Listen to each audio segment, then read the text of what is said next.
வணக்கம், நான் உங்கள் ஃபினிக்ஸ் இந்தியா ஸ்டடி. செப்டம்பர் 1, 2025 இன்றைக்கு நம்ம 3 முக்கியமான விஷயத்தை பார்க்க போறோம். ஒன்னு, நம்ம மார்க்கெட் எப்படி க்ளோஸ் ஆயிருக்குங்கிறது. இன்னும் ஒரு முக்கியமான விஷயம், ரஷ்யால இருந்து க்ரூட் ஆயில் நம்ம இங்க இறக்குமதி பண்ணி அது மூலமா யாருக்கு அதிகமான பெனிஃபிட் கிடைச்சிருக்கு. ஏன்னா ஃபார்மர் ஆர்பிஐ கவர்னர் ரகுராம் ராஜனோட ஒரு ஸ்டேட்மெண்ட் ரொம்ப முக்கியத்துவம் வாய்ந்ததா பார்க்கப்படுது.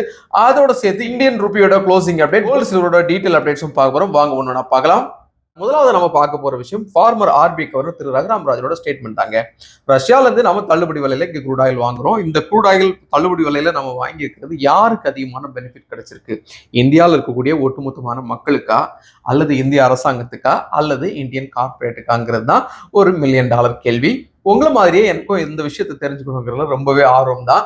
எதுக்காக நான் இதை சொல்றேன்னா, 2022-24 பீரியட்ல மத்திய அரசாங்கம் ஏற்கனவே க்ரூட் ஆயிலுக்கு எக்ஸைஸ் டியூட்டியை கட் பண்ணியிருந்தாங்க. உங்களுக்கு தெரியும் இல்லையா? லாஸ்ட் 1.5-2 வருஷமாவே இந்தியாவில் பெட்ரோல் டீசலோட விலைகள் பெரிய மாற்றம் இல்லாம இருக்கு. இன்னும் ஒரு முக்கியமான விஷயம் உங்களுக்கு சொல்லணும்னா, பெட்ரோல் டீசல் மட்டும்தான் ஜிஎஸ்டில இருந்து விலக்கா இருக்குங்கிறதும் நம்ம எல்லாத்துக்குமே தெரியும். எல்லா பொருட்களுமே ஜிஎஸ்டில இருக்கு, பெட்ரோல் டீசல் இன்னும் ஜிஎஸ்டில கொண்டு வரப்படல. ஆனா 2 விஷயங்களை நம்ம இதுல குறிப்பா பார்க்க வேண்டியிருக்கு. ஒன்னு பாத்தீங்கன்னா, இன்ஃபிளேஷனை கண்ட்ரோல் கொண்டு வர்றதுக்கு இந்த க்ரூட் ஆயிலுடைய பிரைஸ் ஸ்டேபிளா வச்சிருந்தது ஒரு முக்கியமான காரணமா சொல்லப்படுது. 2வது விஷயம் பாத்தீங்கன்னா, Indian oil corporation, Bharat petroleum, இந்த மாதிரிப்பட்ட அரசாங்க நிறுவனங்கள் இருக்காங்க இல்லையா, அவங்களுக்கும் ரிலையன்ஸ் இண்டஸ்ட்ரீஸ், நயாரா எனர்ஜி கூடிய பிரைவேட் நிறுவனங்களுக்கும் தான் இதுல அதிகமான பலன். அதுவும் குறிப்பா ரிலையன்ஸ் இண்டஸ்ட்ரீஸுக்கும் நயாரா எனர்ஜிக்கும் தான் அதிகமான பலன். ஏன்னா அவங்க ரஷ்யால இருந்து வாங்கியிருந்த க்ரூட் ஆயில், தள்ளுபடி விலையில வாங்கின க்ரூட் ஆயில், இப்பவும் வாங்கிட்டு இருக்கக்கூடிய அந்த க்ரூட் ஆயில இங்க ரிஃபைனரி பண்றாங்க. பண்ணிட்டு அதை இந்தியாலையும் குறிப்பா ஐரோப்பிய நாடுகளுக்கும் அவங்க ஏற்றுமதி பண்றாங்க. சோ கார்பரேட் நிறுவனங்கள், அதுவும் குறிப்பா நம்ம ஏற்கனவே சொன்ன மாதிரி ரிலையன்ஸ், நயாரா, இவங்களுக்கு தான் இதுல மிகப்பெரிய லாபம் கிடைச்சிருக்கு.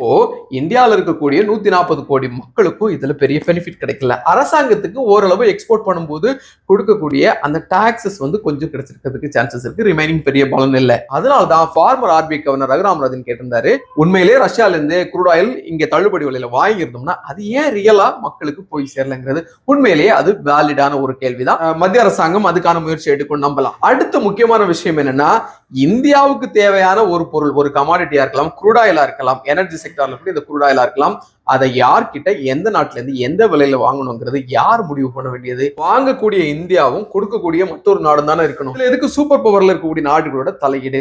இங்கதான் பிரச்சனையை ஆரம்பிக்குது. சூப்பர் பவர் நாடுன்னு சொல்லிட்டு இருக்கக்கூடிய அமெரிக்கா என்ன சொல்றாங்கன்னா, நீங்க ரஷ்யால மறைமுகமா வாங்குறதுனால எங்களுக்கு பெரிய பொருளாதார இழப்பு, அதோட ரஷ்யாவுக்கு பொருளாதார வளர்ச்சி, அதனாலதான் ஸ்டில் அவங்க உக்ரைனை அடிச்சிட்டு இருக்காங்க அப்படிங்கிற மாதிரி ஒரு ஸ்டேட்மெண்ட் கொடுத்திருந்தாங்க. இது முழுக்க முழுக்க புறந்தள்ள வேண்டிய ஒரு விஷயம். ஏன் இதை நான் உங்களுக்கு சொல்றேன்னா, நமக்கு என்ன வேணுங்கிறத நாம தானே முடிவு பண்ணணும். உங்களுக்கு சாப்பாடு வேணும்னா நீங்க தான் முடிவு பண்ணிக்கணும். என்ன சாப்பாடு வேணுங்கிறத நீங்க தான் முடிவு பண்ணிக்கணும். எப்ப சாப்பிடணுங்கிறத நீங்க தான் முடிவு பண்ணிக்கணும். என்ன விலையில சாப்பிட போறீங்கிறது நீங்க தானே முடிவு பண்ணிக்கணும். அதை இன்னொருத்தர் சூப்பர்மேன் மாதிரி டிசைட் பண்ண முடியாது இல்லையா? அதுவும் இங்க நாட்டாம பண்றதுக்கு தான் அமெரிக்கா தலையிடுறாங்க. சோ அதை நம்ம கம்ப்ளீட்டா முடிவுக்கு கொண்டு வந்தே ஆகணும். அது தற்சமயம் நடக்கக்கூடிய சூழ்நிலைகளை பார்க்கும்போது நடக்கிறதுக்கு அதிகமான வாய்ப்புகள் இருக்கு. அடுத்தது, இன்னைக்கு நம்ம மார்க்கெட் கண்டினியூவா வீக் ஆயிட்டு இருந்தது நமக்கு தெரியும் இல்லையா? ஆல்மோஸ்ட் 80,000க்கு கீழே சென்செக்ஸ் லாஸ்ட் வீக்ல வெள்ளிக்கிழமை க்ளோஸ் ஆயிருந்தது நம்ம பார்த்தோம். இன்னைக்கு திரும்பவும் கொஞ்சம் பாசிட்டிவ் இருக்கு. இதுக்கு முக்கியமான காரணங்கள், வேர்ல்டு வைடா கொஞ்சம் பாசிட்டிவ் நியூஸ் இருக்கக்கூடியதும், இந்தியாவோட ஜிடிபி 7.8% இருக்கக்கூடிய ஒரு பெரிய எக்ஸ்பெக்டேஷன் இருந்துச்சு இல்லையா?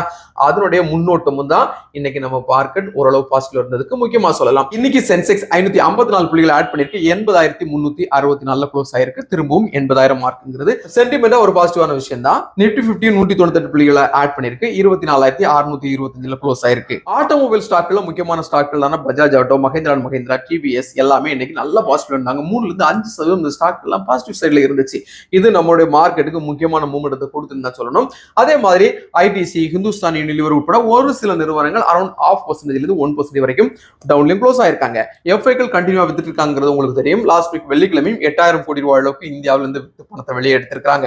சோ அவங்களுடைய வருகை முக்கியமான விஷயம். ஆனா எப்ப வருவாங்கிறது ஒரு $1 மில்லியன் கேள்வி. செக்டார் வைஸ்ல இன்னைக்கு ஐடி, மெட்டல்ஸ் எல்லாமே நல்ல பாசிட்டிவ் சைட்ல இருந்தது. ஸ்மால் கேப், மிட் கேப்ல நல்ல ரேலி இருந்தது. மார்க்கெட் நல்ல சப்போர்ட்டிவா இருந்துச்சு. ஆனா இந்தியன் ரூபி கண்டினியூவா வீக் ஆயிட்டு இருக்கு. இன்றைக்கும் 88 ரூபாய் 20 காசுகள்ல தான் வீக் ஆயிருக்கு. இதையும் நம்ம இங்க குறிப்பிட்டு சொல்ல வேண்டியிருக்கு. 24 கேரட் தங்கம் திரும்பவும் நல்ல ஏற்றத்துல தான் இருக்குது. 1 கிராம் 10,588 ரூபாய்க்கு ட்ரேட் ஆகுது. 22 கேரட் நகத்தங்கம் 1 கிராம் 9,705 ரூபாய்க்கு ட்ரேட் ஆயிட்டு இருக்கு. இது எல்லாவற்றையும் விட சில்வர் பயங்கரமான ஏற்றம் இருக்கு. இங்க 1 கிலோ 1,36,000 ரேட்ல ட்ரேட் ஆயிட்டு இருக்கு. சோ நாம ஏற்கனவே சொல்ற மாதிரி மார்க்கெட் சில நேரங்களில் தடுமாற்றத்துல இருக்கும், நல்ல வீழ்ச்சியில இருக்கும். அந்த டைம்ல நல்ல ஸ்டாக்ஸ் எல்லாம் உங்களோட ரிஸ்க் அப்பீலுக்கு தகுந்த மாதிரி கம்மியான விலையில கிடைக்கலாம். ஆனா அதை நீங்க ரிசர்ச் பண்ணி உங்க போர்ட்போலியோல சேர்க்கணுமா வேண்டாமான்னு முடிவெடுக்க வேண்டியது உங்களுடைய பொறுப்பு. நாம எப்பவுமே சொல்ற மாதிரி இது முழுக்க எஜுகேஷன் பர்பஸ், நாட் ரெக்கமெண்டேஷன். வெறும் 100 ரூபீஸ்ல இருந்து stock market, mutual fund, ETF invest பண்ண முடியும். இந்த மாதிரி சிம்பிளான இன்வெஸ்ட்மெண்ட் இருக்கிறது எல்லா மக்களுக்கும், குறிப்பா யங்ஸ்டர்ஸ்க்கு ரீச் ஆகுதா இந்த video day to day post பண்ணிட்டு இருக்கோம். உங்களுக்கு இந்த வீடியோ வேல்யூபிள்னு ஃபீல் பண்ணீங்க, லைக் பண்ணுங்க, கமெண்ட் பண்ணுங்க, சப்ஸ்கிரைப் பண்ணுங்க. See you tomorrow another super topic.